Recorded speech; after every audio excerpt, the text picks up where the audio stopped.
I'm delighted to introduce Dr. Vjeran Kursar, who is going to talk to us about multiple identities and shifting allegiances in a Levantine diplomat family in Ottoman Istanbul. It is about the House of Chirico. A little bit about Vjeran. He graduated with a double major in history and Turkish studies at the University of Zagreb. He got his MA in Ottoman history from Bilkent University in Ankara, and his PhD back at the University of Zagreb. He is working there as an associate professor, teaching classes on Ottoman history. His main fields of interest are early modern history of the Balkans and the Ottoman Empire, legal and cultural history of the empire, Islamic law, Islamic studies, and ethnic and confessional relations in the Balkans. He is the author of Croatian Levantines in Ottoman Istanbul and a co-editor of the book Evliya Çelebi in the Borderlands, New Insights and Novel Approaches to the Seyahatname. So welcome to you all, welcome Vjeran, and I'm going to stop sharing and hand over to you. Thank you very much, Quentin, and thank you very much, Craig, for inviting me again to Levantine Heritage Foundation. It's my pleasure to be here again, and where I have opportunity to talk about this part of my research, which is connected with Istanbul and with Levantine history. Now I will upload my presentation.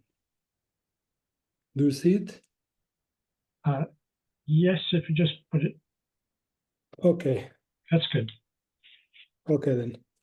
Okay, I will talk about the issue of multiple identities and shifting allegiances in a Levantine diplomat family in Ottoman Istanbul, the case of the House of Chirico, or the Chirico. They are widely known because one of the descendants of the family, of the Istanbul branch of the family, famous painter Giorgio de Chirico.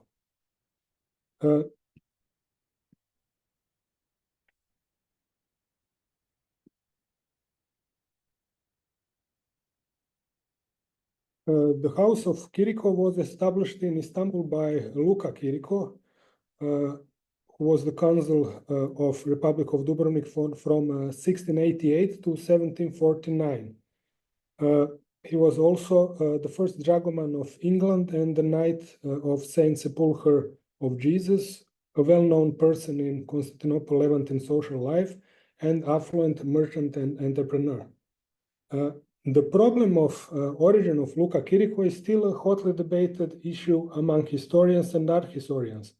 For some, he was Italian, while Dubrovnik or the Ragusa connection is often out of sight. This was also the point of view of his famous descendant, painter Giorgio de Chirico, who never mentioned Dubrovnik in connection to his family's origins. Although born in Volos, Greece, by Istanbul father and Smyrna or Izmir-born mother, De Chirico insisted on his contested Italian identity and was eager to ascertain it on several occasions in his memoirs. He claimed that his father had portraits of King Umberto and Queen Margherita in oval frames of carved black varnished wood on walls of his study room, taking this as a proof of his Italianness. Furthermore, Giorgio wrote that he and his brother Andrea Elias Alberto Savinio, himself a famous writer and artist, volunteered for the Italian army in the First World War in order to prove their Italian identity. Despite all, Giorgio was not accepted as true Italian by Italians, and he was quite bitter with this fact, and he wrote about that in his memoirs. He said, quote, "Even today, after living and working so many years in Italy, whenever I say that I was born in Greece, someone always adds, 'But you are Greek then.' And it is useless for me to protest and quote the cases of Ugo, Foscolo, Mathilde Serao, Arturo Graf, and even add that although the French poet André Chénier was born in Constantinople, nobody would ever have believed that he was a Turkish poet. It is also to no avail, and by now I am resigned to hear often, and there is a talk of where I was born, the answer, but you are Greek then, the end quote. It seems that the complex cosmopolitan Levantine heritage became too heavy a burden for the 20th century Chiricos. The First World War ended the age of empires, which was succeeded by the age of nationalism and national states inhabited by one nation with one language. Little space was left for people of complex, multinational, multicultural, and multilingual backgrounds, such as George the Chirico. Let us go back to the beginning of the story of this successful diplomat family. Luca Chirico, the first member of the family serving as diplomat in Istanbul, was born in 1684 in Dubrovnik to Gaetano Chirico from Naples, who was the chief artillery in Dubrovnik, and Kata Barca, daughter of Nicola Barca and sister of Luka Barca, who was the first consul of Dubrovnik to Istanbul, and the dragoman of English embassy. According to Yugoslav historian of the older generation, Vuk Vinaver, Luka Barca was of Napolitan origin as well, which is although not confirmed by the sources. Apart from his diplomatic services, Luka Barca was active in social life of local Catholic Perot community as well. As a prominent Perot, a wealthy merchant, dragoman, and diplomat, Barca acted as a vice president of La Magnifica Comunità di Pera, the organization of Roman Catholics of Galata and Pera for 3 terms. For his services and favors done to the Catholic cause in Istanbul of the Ottoman Empire, Barca was decorated as a Knight of the Holy See. Luka Barca paved the way for his nephew Luka Chirico in the Ragozan diplomatic service. In 1697, in a letter to the Ragozan Senate, Barca praised Luka Chirico's language progress in Istanbul. Barca had found Chirico good teachers for Ottoman, Turkish, French, and Greek. Later, he recommended young Chirico for the service. Luka Chirico progressed ably in his study of languages and dragoman skills and gained the praise of Ragozan Senate in 1702. Luka Chirico thus became the youth of the language, that is the trainee, future dragoman interpreter, which meant that he was admitted into the state service. The Senate concluded that Chirico proved qualified for the Ragozan service and agreed to pay for a dictionary needed for study. 5 months after the death of Barca, Luka Chirico was appointed the Ragozan consul in Istanbul by the Senate in a letter written on December 1709. Similarly to his uncle, Luka Chirico proved to be a very efficient and able consul who provided the Ragozan Senate with regular and reliable information regarding economy, social, political, and military situation in the Ottoman Empire, and especially valuable for the advancement on Ragozan trade, were his reports on exchange rate and prices of various export goods. And this is the map of Mediterranean of the time, and this is the road from Dubrovnik to Istanbul. Dubrovnik was a famous mercantile republic which owed its wealth to the trade with the East, with the Ottoman Empire. These are merchants of Ragozan origin who traded in the Ottoman Empire, and this is Istanbul of the 16th century. On the right is Galata, and here also is written Pera, which was the place where European merchants lived in Ottoman capital. And here you can see the positions of main European embassies on the upper part of Istanbul, and close to the embassy of France was the consulate of Dubrovnik Republic.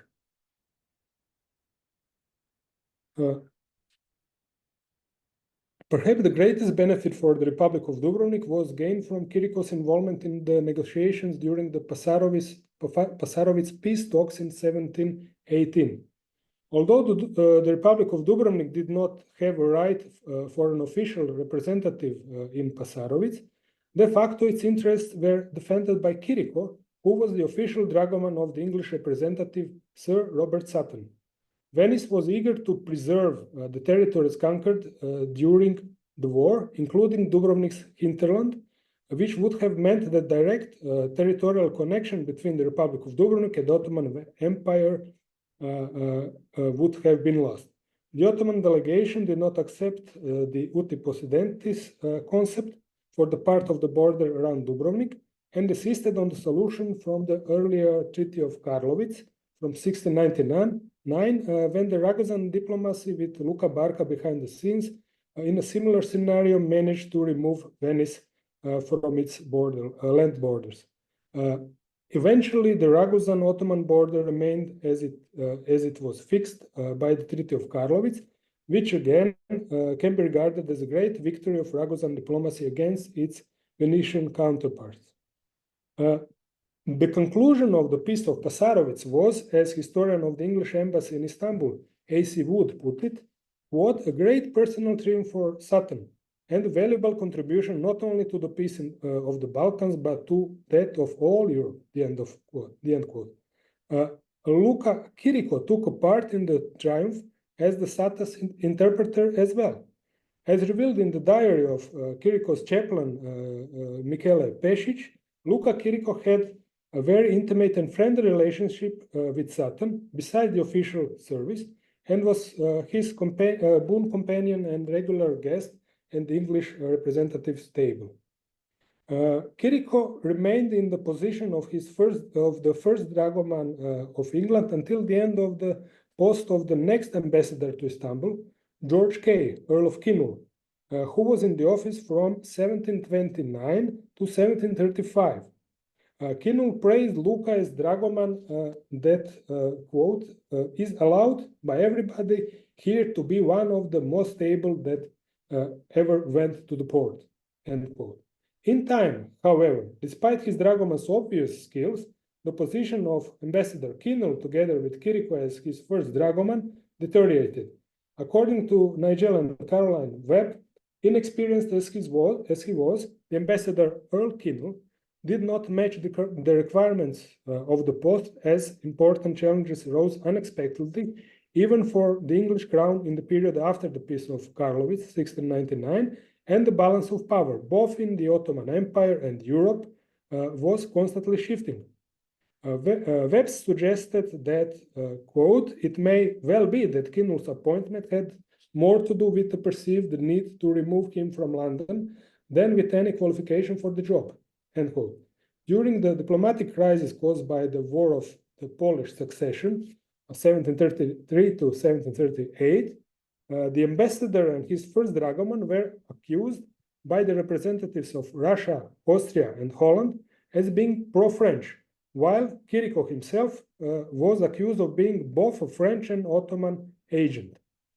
True or not, this would make Chirico an agent of 4 states, Dubrovnik, England, and then, of course, French and agent, which was accusation of his enemies. Eventually, Kinul was not able to protect his favorite dragoman, but the ambassador's time in office came to an end as well in 1735. Even after his downfall, Kinul interceded on behalf of Chirico to secure him a pension from the king and the Levant Company. The Levant Company agreed to grant Luka $400 and even wanted to keep him and try to persuade Newcastle to reverse the order of his dismissal. For the press, the first dragoman was an obvious scapegoat. Be it as it may, the story seems to confirm the opinion then that it was the dragomans who often influenced the embassy's policies and sometimes, in fact, acted as diplomats. Lord Kinul was relying on Chirico's services without second thought until the very end, and exposed himself for the sake of his dragoman, obviously well aware of his value. It seems that his enemies knew Chirico's value as well, and therefore the attack on Kinul was directed primarily towards Chirico. Although Kinul's successor at the post of the ambassador, Sir Edward Falconer, who was in office between 1735 and 1746, did not employ Chirico, he, however, promised him protection. Nevertheless, it seems that Chirico managed to return to the English service as the first dragoman again, since it was not until after his death in 1749 that Chirico's longtime rival, dragoman Antonio Pisani, succeeded him in the office in the service of Ambassador James Porter, who was in office between 1746 and 1762. The history of the connection between Luka Chirico and the Russian embassy, on the other hand, goes back to the beginning of Chirico's diplomatic career. It seems that before his death, Luka Barca ensured that his nephew Chirico inherited not only his posts of Ragusan consul and English dragoman, but his secret service for Russia as well. Following Barca's death in 1709, Russian ambassador Tolstoy wrote to Chancellor Golovkin that Barca's nephew and namesake, Luka Chirico, was a good worker and an expert for local affairs. Tolstoy added that Luka's brother Nikola Chirico, or Kirikov in Russian version, was at present working as translator at the Russian Chancellor's office.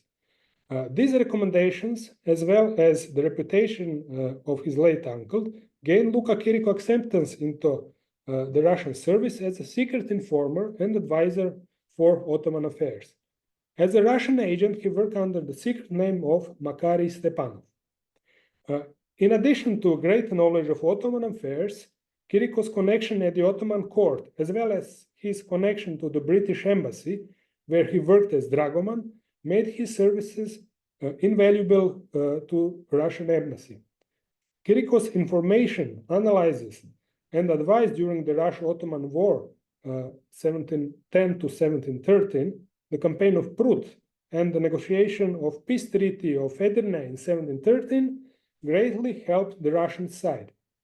Especially so since he was the only Russian informant in Istanbul that was not arrested by Ottoman authorities, and because the ambassadors and other diplomats ended up in infamous Yedikule prison. Russian diplomacy also was greatly helped by Luka's brother Nikola. He served as a translator, as I said, of Chancellor Golovkin, and during the peace talks at Prut in 1711, he was the chief translator of the vice-chancellor, Baron Shafirov. The Russians were very pleased with Luka Chirico's service, and according to Shafirov, Chirico's effort for the Russian cause, quote, could not be exceeded even by a natural subject of the Tsar, end quote. On September 18, 1712, Luka Chirico was appointed the Russian resident at the Sultan's court in Istanbul, with the patent granted by Peter the Great. This appointment, however, proved to be void, probably due to the outbreak of a new Ottoman-Russian war in October 1712. Since the Russian ambassador Tolstoy and envoys Shafirov and Sheremetyev were imprisoned in Yedikule at the beginning of this war, the main Russian informant in Istanbul remained Luka Chirico again, not officially as a Russian resident though, but undercover. Luka Chirico's brother, Nikola, however, died young already in October 7, 1712. Chirico's secret service for Russia, however, did not have to be incompatible with his service for the English, since the ambassador, Sir Robert Sutton, was involved in the settlement of Russo-Turkish conflict in 1712 and received 6,000 ducats golden coins and the sable fur coat from the Russian ambassador as reward. It is not clear whether Sutton's assistance was mediated by Chirico, at that time the first dragoman. Following the Russian success in the war with Sweden and the strengthening of Russia in the Baltic region, however, England felt that its interests in the region were threatened. Instructions from London demanded from Sutton to a break in the cooperation with Russia, an order that Chirico, as the first dragoman of English embassy, had to follow too. In 1715, under the new King George I, the English policy towards Russia changed, and Sutton was instructed to renew contacts, but it seems that the old closeness and amity was not restored. Russian relations with Chirico deteriorated and were not to be renewed again. Whether the reason for such a break were of personal nature, it is not clear. Chirico's service for the Russians was not incompatible with his major position as the Ragozan consul either. The Senate of the Republic of Dubrovnik, or Ragusa, received a letter from Peter the Great thanking the Senate for a congratulatory letter commemorating the Russian victory over Swedish King Karl XII at Poltava. Therefore, it seems that the Senate did not have anything against the Russian side, and it was maintaining good diplomatic relations with the Russian court. Luca Chirico played an important role in the life of the Roman Catholic community in Istanbul. The Franciscan conventuals, who lost their original church of St. Francis in Galata to fire in 1696, decided to build a proper church dedicated to St. Anthony of Padua on the main street of Pera, Grande Rue de Pera, somewhere near the French embassy, Palais de France. Under the protection of the French ambassador Jean-Louis Dusson, the Franciscans secured the permission for the construction of the church in 1724. According to the chronicle of the Church of San Antonio, the 18th century, the dangers coming from the port were averted by the help of the French ambassador and Luca Chirico, the first dragoman of England. Quote, who will appear as the owner of the house, which was built without the title of the church, end quote, according to the chronicle. The provision reflects the restrictive nature of Islamic law, which does not allow the erection of new churches. Therefore, the church, which was made of wood in the beginning, was legally recorded as a house, because the designation church would represent a violation of Islamic law. Perhaps the fact that Luca Chirico possessed the house in Rue Pologne, today's Nouri Zia Street, close to the French embassy, and therefore probably close to the new church, may explain why he appears as the owner of the new building. Eventually, Chirico's actions on behalf of the Catholic community in Istanbul were officially recognized by Rome, and he was made the Knight of the Holy Sepulchre on March 5, 1730. Luca Chirico died on February 7, 1749. As the consul of the Republic of Dubrovnik and a prominent person in the Levantine community of Galata, he was buried in the church of St. Peter and Paul in Galata, where his tomb can still be seen, although the inscription on the tomb is hard to read today.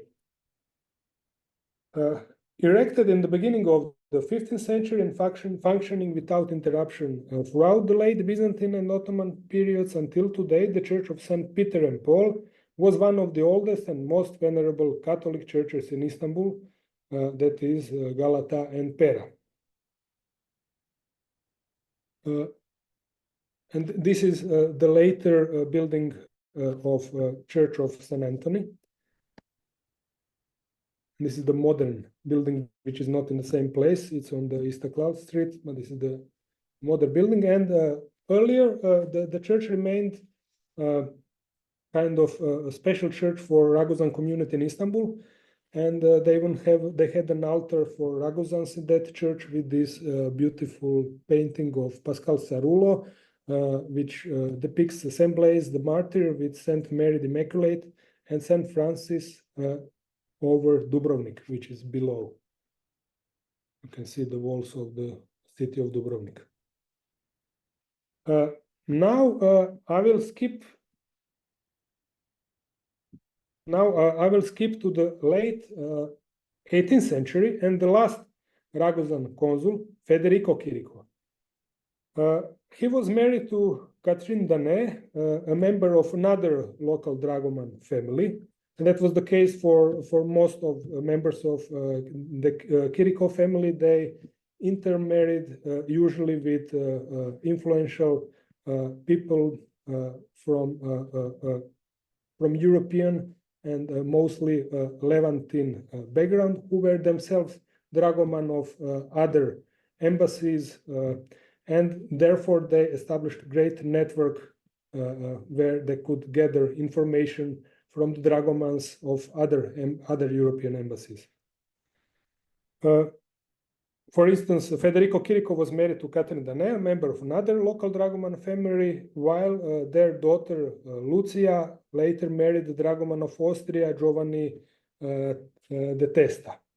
And there are many such examples. Later I will show the family tree of Chirico if there will be time, and then you can see who else was married into that family.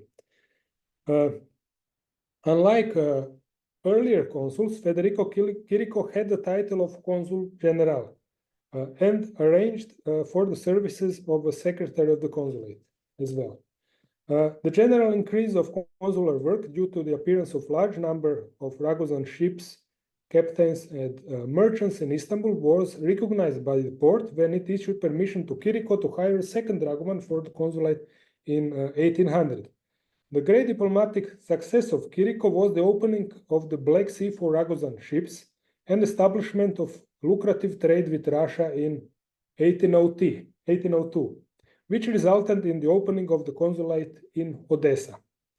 Chirico managed to get the port to discard the Haraj, the main tribute of the Republic of Dubrovnik, as the Ottoman vassal for the period of 1797 to 1800. For this success, he was rewarded by the Senate of Dubrovnik, while his son Antoine was entitled to 200 piastres annually as an educational bursary until his 18th birthday and appointed as assistant in the consulate. In 1806, the Ragozan state accepted Chirico's proposition for the building of a hospital for Ragozan merchants and sailors in Istanbul, but due to the French occupation of in 1806 and later abolition of Republic of Dubrovnik by French in 1808, this project was not realized.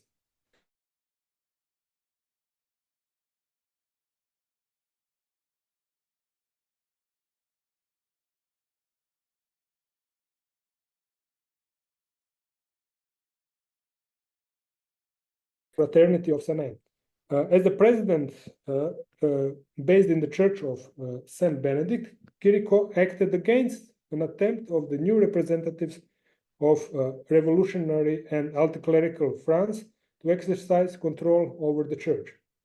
Chirico significantly also contributed to the Levantine community by donating land to the Latin church in Buyukdere for the cemetery, which was established in this new neighborhood of Istanbul, which was inhabited mostly by Europeans in 1801.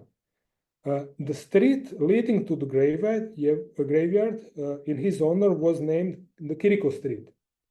Today, its name is Sevimli Sokak, or Lovely Street. They changed the name of Chirico in the 1920s after the establishment of the Republic of Turkey.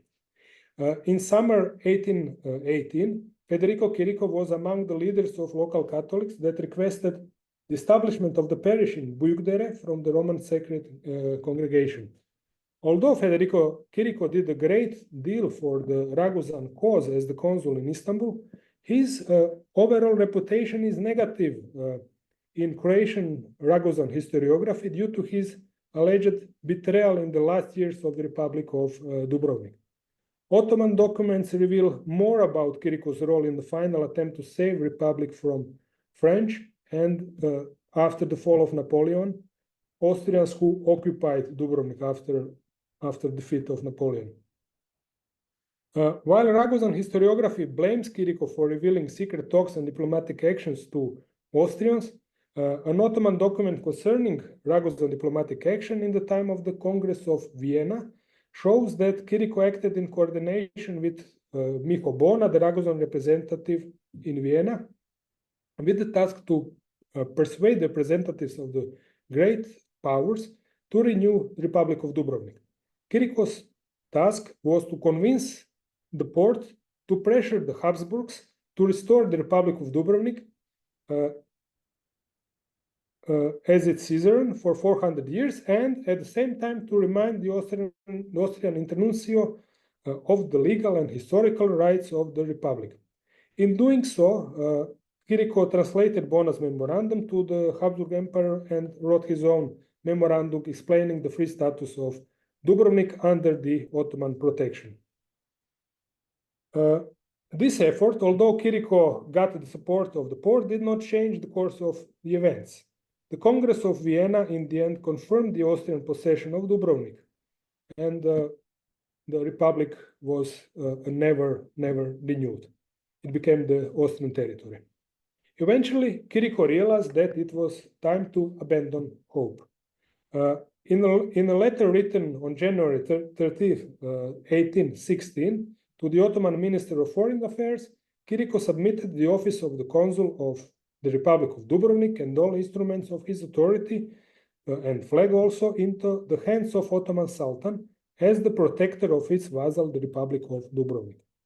In conclusion, the traditional criticism of Federico Chirico as a traitor of the Republic, or a Levantine or Francophile who followed his own selfish interests more than the interests of his own country in the best case, seems baseless in the light of the information obtained from the Ottoman archive.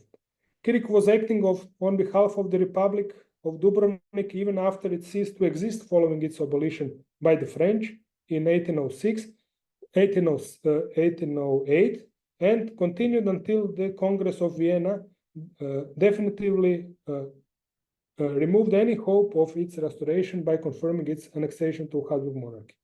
Then, instead of accepting the new authority, Austrian authority over the former republic, Chirico turned to the ancient Ragozan protector, the Ottoman Sultan. In a similar manner, in the dispute between the local Latin Catholics organized into Magnifica Comunità di Pera and the French embassy concerning the authority over the Church of St. Benedict in 1793, Chirico preferred Ottoman protection. His sympathy towards the Ottoman dynasty remained constant, although his calculation may have been predominantly pragmatic. Once the story of the Republic of Dubrovnik came to its end, Chirico turned a new leaf. On June 25, 1815, Chirico contacted the Kingdom of Sardinia, the future Italy, that is, its Ministry of Foreign Affairs, with a proposition to open an embassy in Istanbul. After the opening of the embassy 10 years later, in 1825, Chirico became its first dragoman.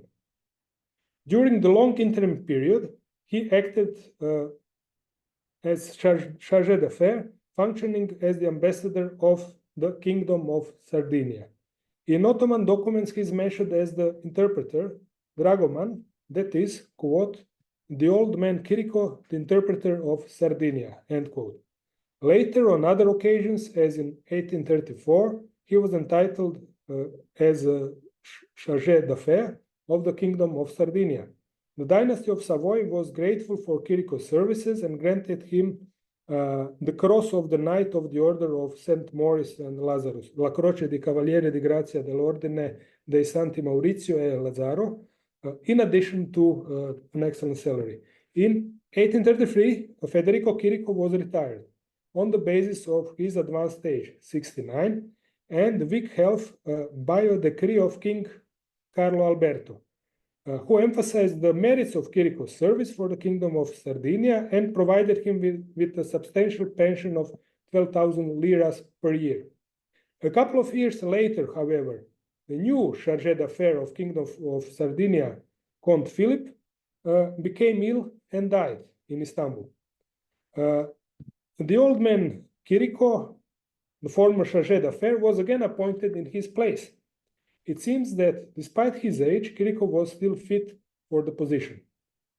In 1837, Federico Chirico died in Istanbul at the age of 73. Federico Chirico's sons, Antonio Maria and Filogono Maria, entered the service of the Sardinian embassy on behalf of their father as the second and third interpreter.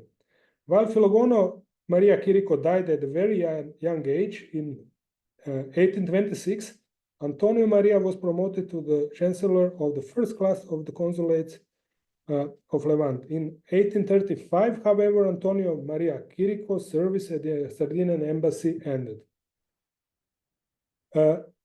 It seems that there was also a third brother, although there is some confusion in historiography, and this story is not clear because some historians they conflate Filogono Chirico and Giorgio Maria da Chirico as one person, but it seems that they were two different people. It seems that there was a third brother called Giorgio Maria da Chirico, the mythical grandfather of the painter Giorgio da Chirico. He married Adelaidu Mabili, the daughter of Spanish consul on the island of Corfu, in 1828. At the time, he was the dragoman of the Russian embassy in Istanbul. Later, he becomes the third secretary of Russian embassy, the years 1840 to 1845, while later he was promoted to the position of the state councillor and deputy of the first interpreter until 1853. After the outbreak of the Crimean War, when the Ottoman Empire as a British and French ally fought against Russia, Chirico left the Russian service and some years later, in 1860s, moved to Italy with his wife and children. Before Giorgio Maria Chirico, the painter's grandfather, his uncle, Giorgio Maria's uncle, Luca, who died probably in 1830s, entered the Russian service. In 1795, he was appointed the consul deputy of Russia in Bucharest, Romania. At the time, he was already in Russian service. In 1812, Luca Chirico is mentioned as the consul of Russia in Bucharest, which meant his promotion to the highest rank in the consulate. He remained in the position of the consul in Bucharest until 1817. His connection to Istanbul is not clear, although members of his branch of the family continued to live in Istanbul. He was married to Helen Sadetolu, a local Ottoman Christian, presumably of Armenian origin. His son, Federico, entered Russian diplomatic service as well and served as the third dragoman in Istanbul. In 1842, Serbian sources mention Chirico as the secretary of the Russian embassy. In Ottoman sources, Federico Chirico was mentioned as one of the interpreters of the Russian embassy in 1848, and 1850 he was denoted as the main interpreter of the Russian embassy in Istanbul. It seems that this diplomatic service determined the nationality of the rest of the family. In such a manner, the wife and the son of Federico Chirico, who was the interpreter of Russian embassy, became Russians. Maria Chabert, despite being a local Levantine of French origin, according to 1895 Ottoman document concerning the inheritance, was to be considered a Russian citizen because of the Russian citizenship of her husband. Isidore Chirico, son of Federico and Maria Chirico, was a Russian citizen as well, according to the Ottoman documents. On the other hand, his cousin Evaristo Chirico, Isidore's cousin, on the basis of his grandfather Federico Maria's Chirico Chirico's diplomatic service for the Kingdom of Sardinia, this was the last consul also of Dubrovnik before that, was considered to be an Italian citizen, despite the fact that his own father, the one in the picture, was serving in the Russian embassy. Evaristo Chirico broke away with the family tradition and became an engineer in charge of building railroads in Anatolia and in Thessaly. it's interesting. He went with his father to Italy, but later he finished schools there for engineering, and later returned to the Ottoman Empire and worked first around Bursa, and later in Anatolia, and later in Thessaly.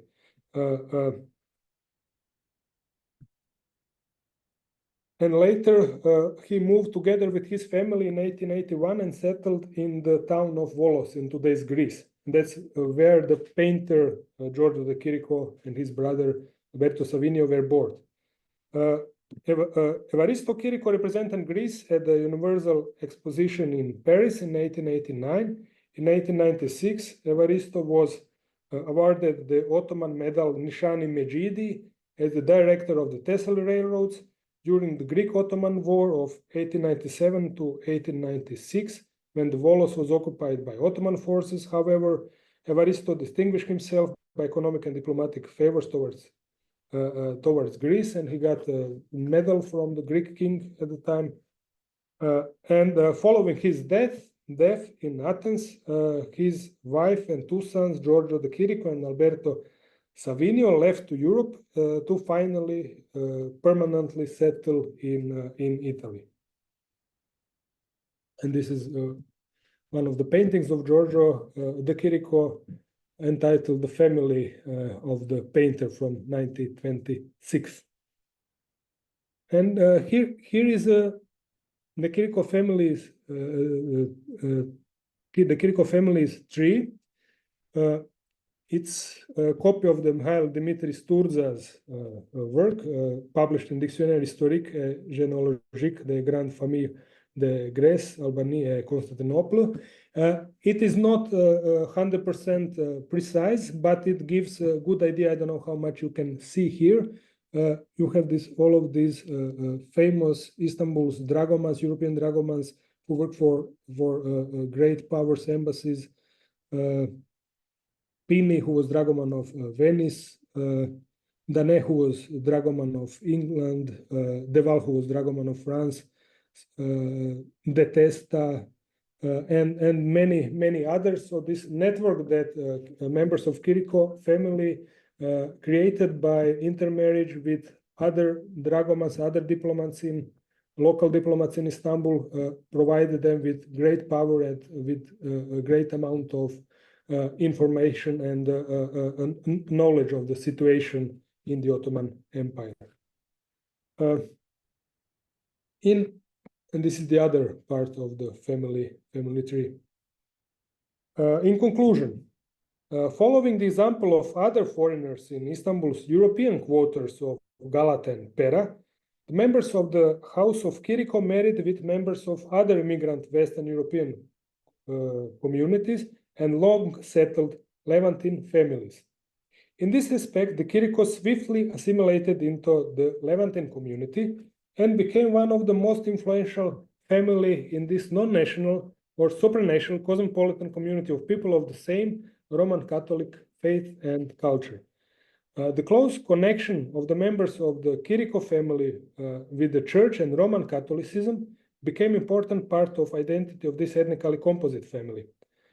Marital ties with members of other Levantine dragoman families who served other Western European embassies and consulates provided the Chiricos as a hereditary dynasty of the Ragozan consuls with a useful diplomatic network of information as well.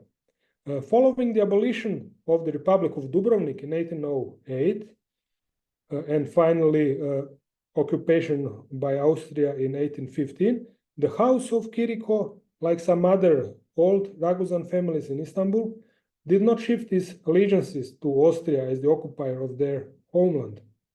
Unable to preserve its own Ragozan political identity, the dragomans from the House of Chirico now openly enter service of Sardinian and Ragozan consulates, which eventually resulted in the division of the house on Italian and Russian citizens.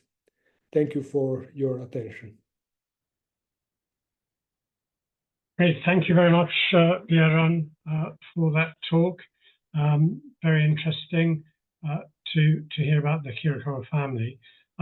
If people have questions or comments, you can do it in various ways. You can put a question in the chat. You can turn your video on and wave at me, or you can use the Zoom raised hand function. And I see one question already, Giuseppe Cascarilla. You need to unmute if you'd like to.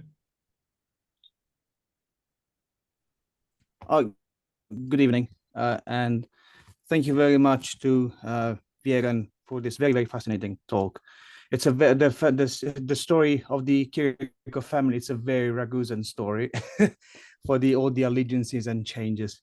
But I wanted to ask Vjeran. So I'm studying the Ragusan mission to Russia in 1768, 1774. Because they had the quarrel with Russia at that time during the Russo-Ottoman War, and one of the things that the Ragusan Senate always tries to do is to point out with the Russians all the connections they had in the past with them, and for one of them was, for example, the letter you mentioned with of Peter the Great. But for example, they don't mention at all the fact that they had one of their men, a Ragusan agent, working for the Russians in the past.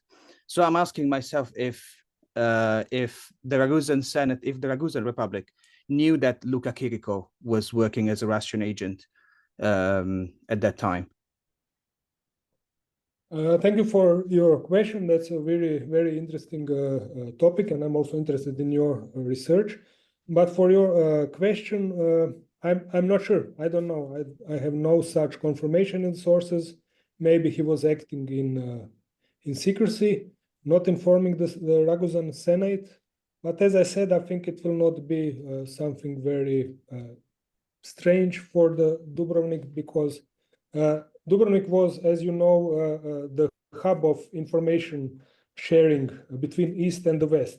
And they cooperated with everybody, with the Ottomans, with Spanish, with Austrians, and with Rome, and so on. So I think that wouldn't be something scandalous for the Senate.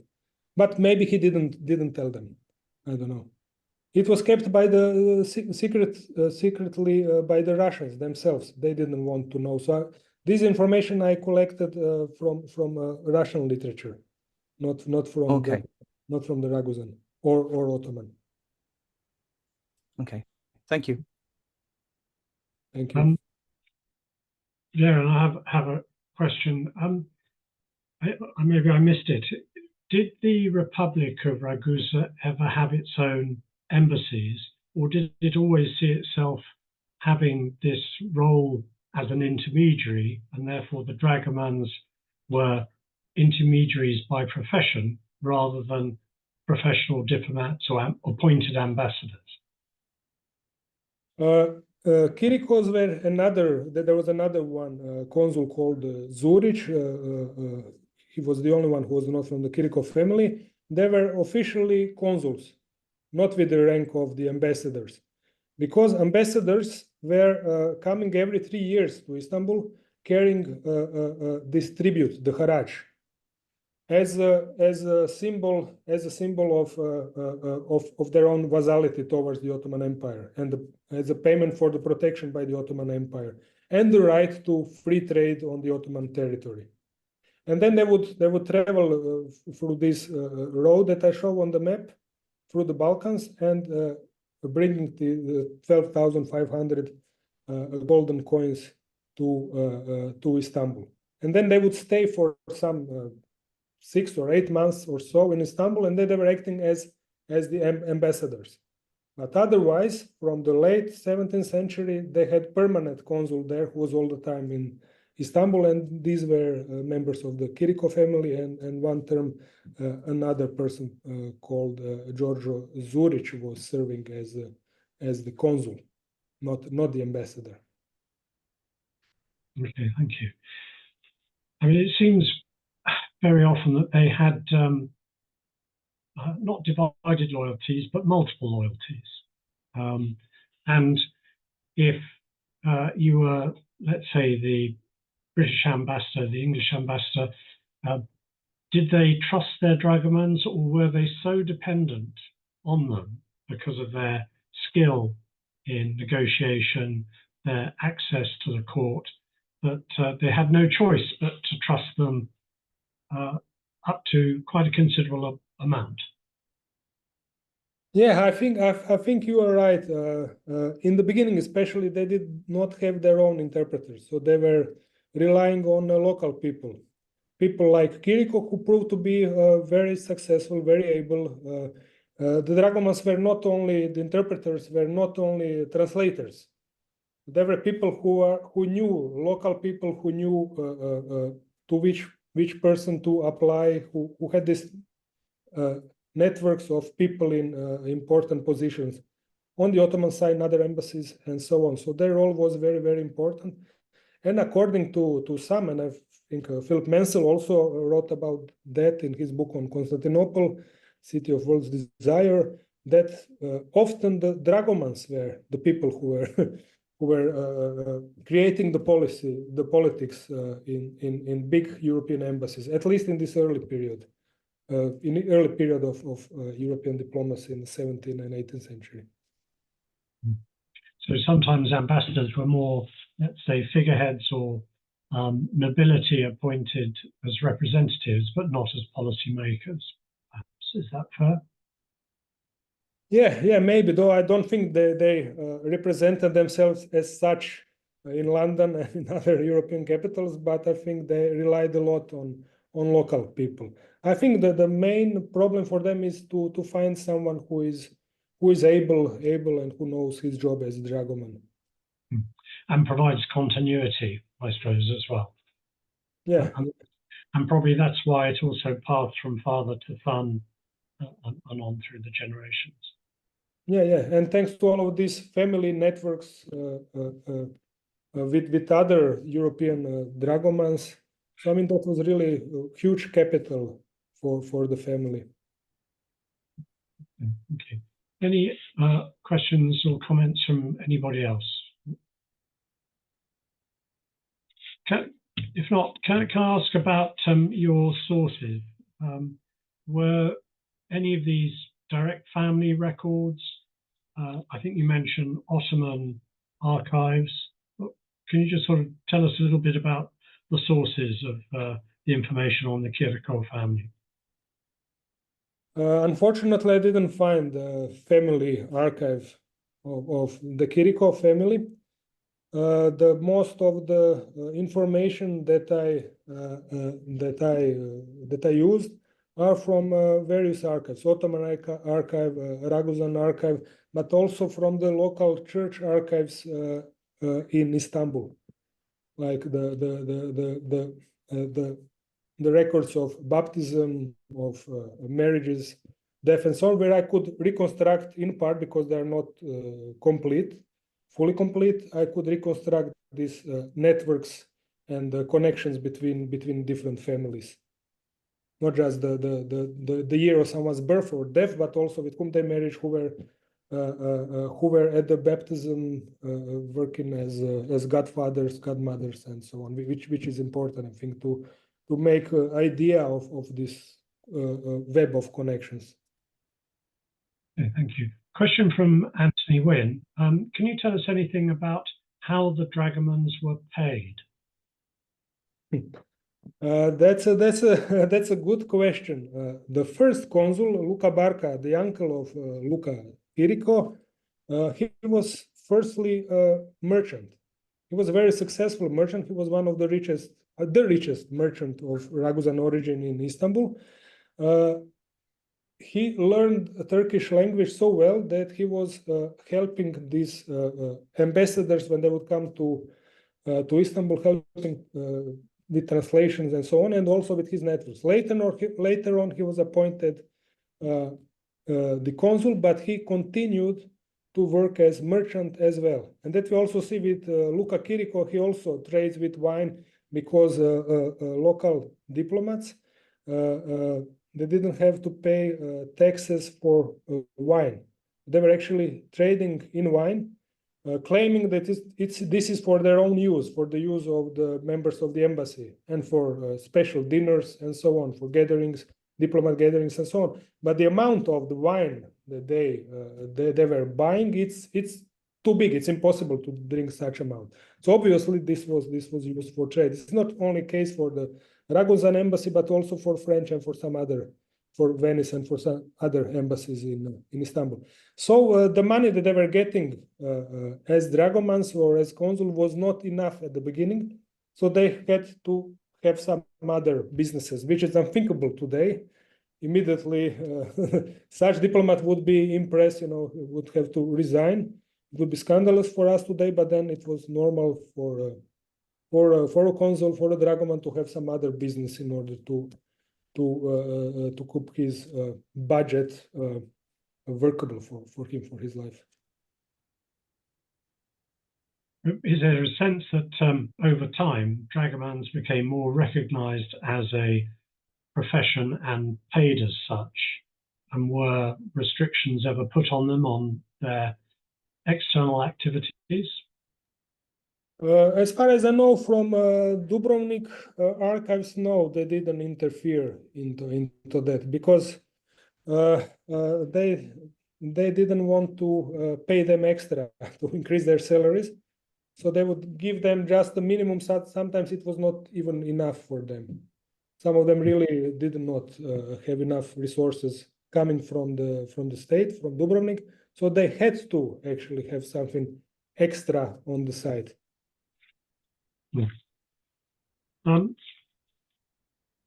Where is your research taking you next? My research, I don't know. Concerning this talk today, I think I will continue to search to search the history of this family. I think I found. I mean, there are some other stuff in Ottoman archives, but I would also like to go to the Russian archives, which at the moment is almost unthinkable. But I hope soon, or more or less soon, I mean, the situation will normalize, and the access to the archives will be possible. But at the moment, it does not look very promising. I mean, given the intermarriage between dragoman families, do you happen to know whether any of the other families, like the Testa, Pisani, kept good records that they might have useful references? I read some studies about these other families that you mentioned, but I didn't find. I found Chiricos on some places, but maybe in their archives it is possible to find more. I mean, there are plenty of places to look at, but it's very hard. Sometimes you have to go through thousands of pages and maybe you will not find anything, or maybe one small piece of information. So unless there is really like a family archive, which I had luck to find for the Zelic family, these famous printers of the 19th century in Istanbul, then this is a jackpot. But otherwise, it's very difficult, but not impossible, but very difficult to reconstruct the history of a family.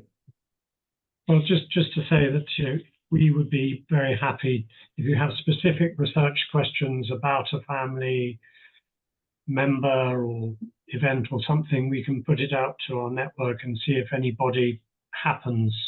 That would be great. Yeah.